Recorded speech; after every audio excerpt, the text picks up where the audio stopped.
All right, 1977 MGB Roadster.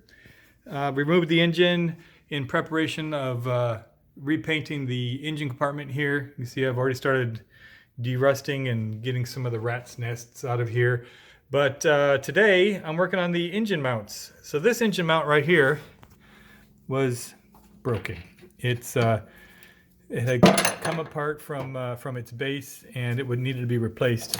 And so if you're replacing one, you replace the other. The problem with this one is, well, first of all, this one has a bolt and you can access it from the back with no problems. I don't know if you can see, it goes no problems. But on this one, the steering column goes through to back behind, and you can't access, I don't know if you can see there, you can't access anything back here because you have to take that steering column out. So that's what I'm working on today.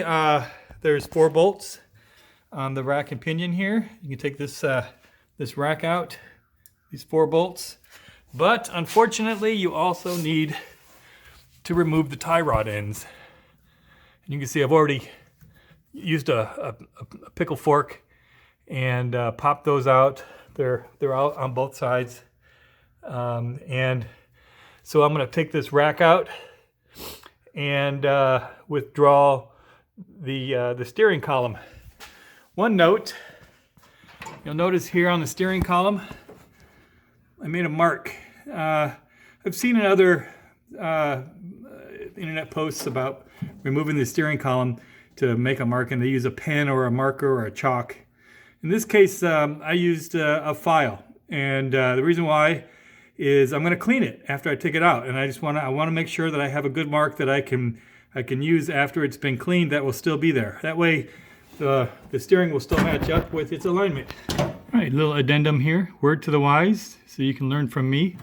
When you take the shaft off, this little bolt that holds in this universal joint that connects this to the steering shaft to the steering wheel,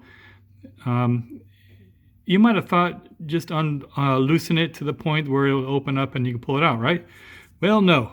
As you can see, there's a notch along the side of the steering shaft that you have to take that screw completely out of the hole in order for the steering shaft to slide out. So just FYI, take that screw completely out before you start banging on this, because it'll come straight out if you take that screw out.